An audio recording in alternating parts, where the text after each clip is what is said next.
ರೇಣುಕಾಸ್ವಾಮಿ ಕೊಲೆ ಕೇಸಲ್ಲಿ ಜೈಲು ಸೇರಿರುವ ದರ್ಶನ್ ಡ್ರಾಮಾಗಳು ಒಂದೆರಡಲ್ಲ. ಮನೆ ಊಟಕ್ಕಾಗಿ ಒಂದಿಷ್ಟು ದಿನ ಒದ್ದಾಡಿದ್ದಾಯ್ತು. ಈಗ ಬೇಲ್ಗಾಗಿ ಹೋರಾಡ್ತಾ ಇದ್ದು ಮತ್ತೆ 3 ವಿಘ್ನ ಎದುರಾಗಿದೆ. ಈ ಕುರಿತ ರಿಪೋರ್ಟ್ ಇಲ್ಲಿದೆ.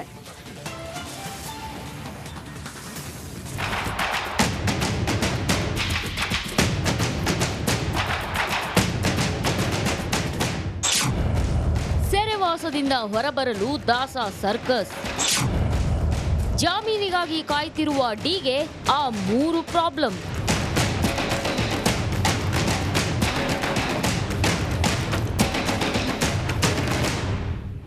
ಮರ್ಡರ್ ಕೇಸಲ್ಲಿ ದರ್ಶನ್ ಪರಪ್ಪನ ಅಗ್ರಹಾರ ಸೇರಿ ಸುಮಾರು 2 ತಿಂಗಳಾಗ್ತಾ ಬರ್ತಿದೆ. ಈ 2 ತಿಂಗಳಲ್ಲಿ ದಾಸ ಸೊರಗೋಗಿದ್ದಾನೆ, ಒದ್ದಾಡ್ತಿದ್ದಾನೆ, ಪಾಪ ಪ್ರಜ್ಞೆ ಕಾಡ್ತಿದೆ ಅಂತೆಲ್ಲ ಹೇಳಿದ್ವಿ. ಆದ್ರೆ ಸೆಂಟ್ರಲ್ ಜೈಲಲ್ಲಿ ದರ್ಶನ್ಗೆ ವಿವಿಐಪಿ ಟ್ರೀಟ್ಮೆಂಟ್ ಸಿಗ್ತಿದೆ.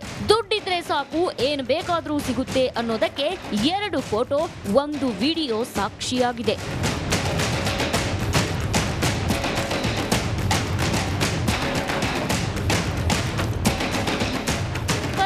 ಅಗ್ರಹಾರದಲ್ಲಿ ದಾಸನಿಗೆ ರಾಜಾತಿಥ್ಯ ನೀಡಿದ ವಿಚಾರದಲ್ಲಿ 3 ಎಫ್ಐಆರ್ಗಳು ದಾಖಲಾಗಿದ್ದು 3 ಪ್ರತ್ಯೇಕ ತನಿಖೆ ನಡೆಸಲಾಗ್ತಿದೆ. ಜೈಲಿಂದ ಹೊರಬರಬೇಕೆಂದು ಒದ್ದಾಡ್ತಿರೋ ದರ್ಶನ್ಗೆ ಜಾಮೀನು ಸಿಗೋದು ಕಷ್ಟವಾಗಲಿದೆ. ಯಾಕಂದ್ರೆ ಜೈಲಿನಲ್ಲಿನ ಕಾಟೇರನ ದರ್ಬಾರ್ ಕಂಡು ಬೇಲ್ ಸಿಗೋದು ಕಷ್ಟವಾಗಲಿದೆ ಎನ್ನಲಾಗಿದೆ.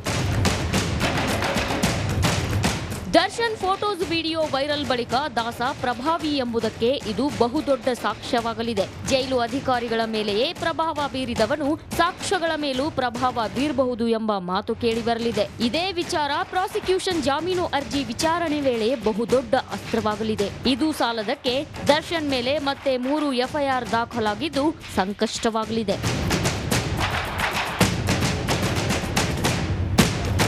ಇವೆಲ್ಲದರಿಂದ ಚಾರ್ಜ್ ಶೀಟ್ ಸಲ್ಲಿಕೆ ಬಳಿಕ ಜಾಮೀನು ಅರ್ಜಿ ಸಲ್ಲಿಸುವ ದರ್ಶನ್ ಆಸೆಗೆ ತಣ್ಣೀರು ಎರಚಿದಂತಾಗಿದೆ. ಒಂದು ವೇಳೆ ಫೋಟೋ ವಿಡಿಯೋ ರಿಲೀಸ್ ಆಗದಿದ್ದರೆ ಜಾಮೀನು ಸಿಕ್ತಿತ್ತೋ ಏನೋ. ನಾಗರಾಜ್, ರಿಪಬ್ಲಿಕ್ ಕನ್ನಡ, ಬೆಂಗಳೂರು.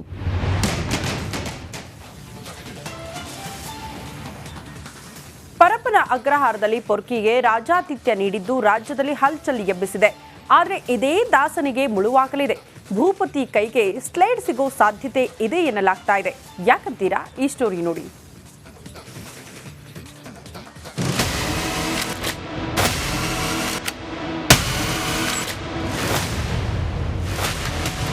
ಒಂದು ಕೈಯಲ್ಲಿ ಸಿಗರೇಟ್, ಮತ್ತೊಂದು ಕೈಯಲ್ಲಿ ಕಾಫಿ ಕಪ್. ಅಬ್ಬಬ್ಬ, ದಾಸನ ಜೈಲು ಜೀವನ ಇದೀಗ ರಾಜ್ಯದಲ್ಲಿ ಹಲ್ಚಲ್ ಎಬ್ಬಿಸಿದೆ. ಸೆರೆಮನೆಯಲ್ಲಿದ್ರೂ ಅರಮನೆಯಲ್ಲಿ ಇದ್ದಂತೆ ದರ್ಶನ್ ಇದ್ದಾನೆ. ಆದ್ರೆ ಇದೇ ಭೂಪತಿಗೆ ಮುಳ್ಳಾಗಲಿದೆ. ಜೈಲಲ್ಲಿ ದಾಸ ಬಿಂದಾಸ್, ಹೆಚ್ಚಾಯ್ತು ಸಂಕಷ್ಟ. ದರ್ಶನ್ ವಿರುದ್ಧ ರೌಡಿ ಶೀಟ್ ತೆಗೆಯೋದು ಫಿಕ್ಸ್. ಹೌದು, ಜೈಲಲ್ಲಿ ದರ್ಶನ್ ಬಿಂದಾಸ್ ಜೀವನವೇ ಆತನಿಗೆ ಮುಳುವಾಗಲಿದೆ. ಸೆಂಟ್ರಲ್ ಜೈಲಿನಲ್ಲಿ ರಾಜಾತಿಥ್ಯವೇ ಸಂಕಷ್ಟವಾಗಲಿದೆ. ಈಗಾಗಲೇ ಪರಪ್ಪನ ಅಗ್ರಹಾರ ಠಾಣೆಯಲ್ಲಿ ದರ್ಶನ್ ವಿರುದ್ಧ 3 ಪ್ರತ್ಯೇಕ ಎಫ್ಐಆರ್ ದಾಖಲಾಗಿವೆ. ಇನ್ನು ಪೊಲೀಸ್ ಠಾಣೆಯಲ್ಲಿ ದರ್ಶನ್ ಸ್ಲೇಟ್ ಹಿಡಿದ ಫೋಟೋ ಹಾಕೋದು ಫಿಕ್ಸ್ ಎನ್ನಲಾಗ್ತಿದೆ. ಯಾಕಂದ್ರೆ ದಾಸನಿಗೆ ಜಾಮೀನು ಸಿಕ್ಕ ಬಳಿಕ ಪೊಲೀಸರು ರೌಡಿ ಶೀಟ್ ತೆಗೆಯೋಕೆ ಸಜ್ಜಾಗಿದ್ದಾರಂತೆ. ಹಾಗೇನಾದ್ರೂ ರೌಡಿ ಶೀಟ್ ತೆಗೆದ್ರೆ ಠಾಣೆಯಲ್ಲಿ ಭೂಪತಿ ಸ್ಲೇಟ್ ಹಿಡಿದ ಫೋಟೋ ದರ್ಶನವಾಗಲಿದೆ. ಒಟ್ನಲ್ಲಿ ದಾಸನಿಗೆ ವಿಡಿಯೋ ಕಾಲ್, ಕೈಯಲ್ಲಿದ್ದ ಸಿಗರೇಟ್ ಕಂಟಕವಾಗಲಿದೆ. ಜಾಮೀನು ಸಿಕ್ಕರೂ ಮತ್ತಷ್ಟು ಸಂಕಷ್ಟ ತಪ್ಪಿದ್ದಲ್ಲ ಎನ್ನಲಾಗ್ತಿದೆ. Nagaraj, crime bureau, Republic Kannada.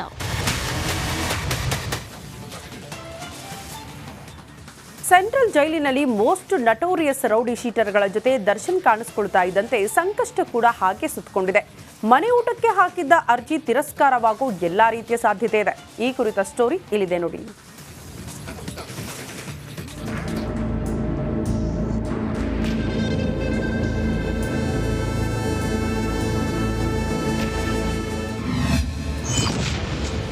ಮನೆ ಊಟಕ್ಕಾಗಿ ಕಾಯ್ತಿರೋ ಡಿಗಿಲ್ಲ ಭಾಗ್ಯ.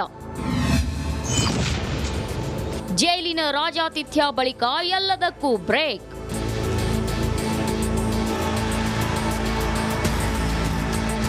ರೌಡಿ ಶೀಟರ್ಗಳ ಜೊತೆ ಓಡಾಟ, ಚಾಟಿಂಗ್, ಕಾಫಿ ಕುಡ್ಕೊಂಡು ಒಂದಿಷ್ಟು ಹರಟೆ, ಬೇಜಾರಾದಾಗ ವಿಡಿಯೋ ಕಾಲ್ನಲ್ಲಿ ಮಾತುಕತೆ ಇದನ್ನೆಲ್ಲ ಕಂಡು ಗರಂ ಆಗಿರೋ ಇಲಾಖೆ ದರ್ಶನ್ ಹಾಗೂ ರೌಡಿಗಳ ವಿರುದ್ಧ ಕ್ರಮಕ್ಕೆ ಮುಂದಾಗಿದೆ. ಆದ್ರೆ ಈ ಫೋಟೋ ದರ್ಶನ್ಗೆ ಹೆಚ್ಚು ಸಂಕಷ್ಟಕ್ಕೀಡು ಮಾಡಿದೆ.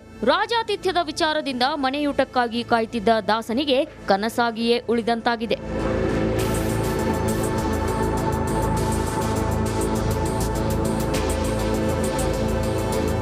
ಮನೆಯೂಟ ಬೇಕು ಅಂತ ದರ್ಶನ್ 2-3 ಬಾರಿ ಅರ್ಜಿ ಹಾಕಿದ್ದಾಯ್ತು. ಹುಷಾರಿಲ್ಲ ಅಂತ ಕೋರ್ಟ್ಗೆ ಮನವಿ ಕೂಡ ಮಾಡಿದ್ದಾಯ್ತು.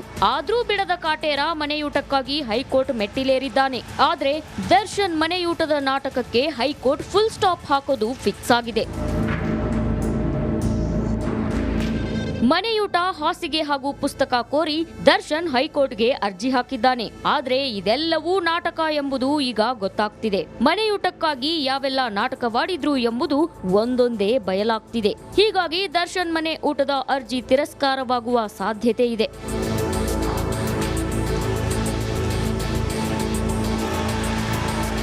ಈಗಾಗಲೇ ದರ್ಶನ್ ಮನೆ ಊಟದ ಅರ್ಜಿಯನ್ನ ಮ್ಯಾಜಿಸ್ಟ್ರೇಟ್ ಕೋರ್ಟ್ ತಿರಸ್ಕಾರ ಮಾಡಿದೆ. ನಿಮಗೊಂದು ರೂಲ್ಸ್, ಜೈಲಿನಲ್ಲಿನ ಬೇರೆ ಕೈದಿಗಳಿಗೆ ಮತ್ತೊಂದು ರೂಲ್ಸ್ ಯಾಕೆ ಎಂದು ದಾಸನ ಅರ್ಜಿ ತಿರಸ್ಕರಿಸಿದೆ. ಈಗ ಹೈಕೋರ್ಟ್ನಿಂದಲೂ ದರ್ಶನ್ ಅರ್ಜಿ ತಿರಸ್ಕಾರ ಬಹುತೇಕ ಫಿಕ್ಸ್ ಆಗಿದೆ. ನಾಗರಾಜ್, ರಿಪಬ್ಲಿಕ್ ಕನ್ನಡ, ಬೆಂಗಳೂರು.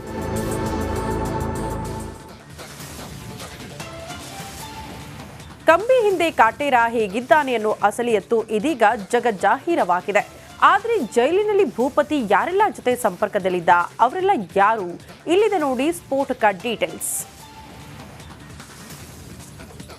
ಹೊರಗಡೆ ಐಷಾರಾಮಿ ಲೈಫ್, ಜೈಲೊಳಗೂ ದಾಸ ಬಿಂದಾಸ್. ಇದು ಸೆರೆಮನೆಯಲ್ಲ, ಅರಮನೆಯಲ್ಲಿದ್ದೇನೆ ಅನ್ನೋ ಹಾಗೆ ದರ್ಶನ್ ಇದ್ದಾನೆ. ಪರಪ್ಪನ ಅಗ್ರಹಾರ ಸೇರಿದ ದಿನದಿಂದ ದಾಸ ಎಂಜಾಯ್ ಮಾಡ್ತಾ ಇರೋ ಹಾಗಿದೆ. ಜೈಲಲ್ಲಿ ಪೊರ್ಕಿಗೆ ರೌಡಿಗಳದ್ದೇ ಸಂಪರ್ಕ.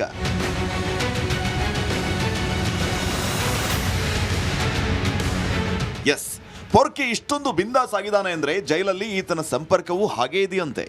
ಜೈಲಿಗೆ ಸೇರಿದ ದಿನದಿಂದ ರೌಡಿಗಳ ಜೊತೆ ದರ್ಶನ್ ಸಂಪರ್ಕ ಇಟ್ಕೊಂಡಿದ್ದಾನಂತೆ. ವಿಲ್ಸನ್ ಗಾರ್ಡನ್ ನಾಗನಿಗಿಂತ ಮುಂಚೆ ಬೇಕರಿ ರಘು ಜೊತೆ ಭೂಪತಿ ಓಡಾಡ್ತಿದ್ನಂತೆ.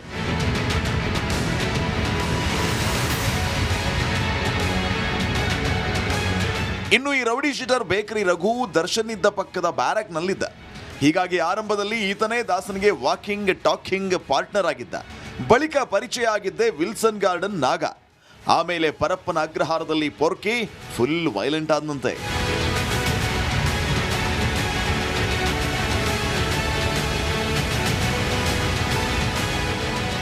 ಯಾವಾಗ ದಾಸನ್ಗೆ ವಿಲ್ಸನ್ ಗಾರ್ಡನ್ ನಾಗನ ಪರಿಚಯ ಆಯ್ತೋ ಬಳಿಕ ಜೈಲಲ್ಲಿ ಹವಾ ಸೃಷ್ಟಿಸೋಕೆ ಮುಂದಾದ್ರಂತೆ. ಎಷ್ಟರ ಮಟ್ಟಿಗೆ ಅಂದ್ರೆ ಜೈಲ್ ಸಿಬ್ಬಂದಿ ಇವರನ್ನ ನೋಡಿ ಭಯ ಪಡುವ ಪರಿಸ್ಥಿತಿ ಎದುರಾಯ್ತಂತೆ. ಆದರೆ ಇದಕ್ಕೆಲ್ಲ ಸಹಕಾರ ಕೊಟ್ಟವರು ಕೂಡ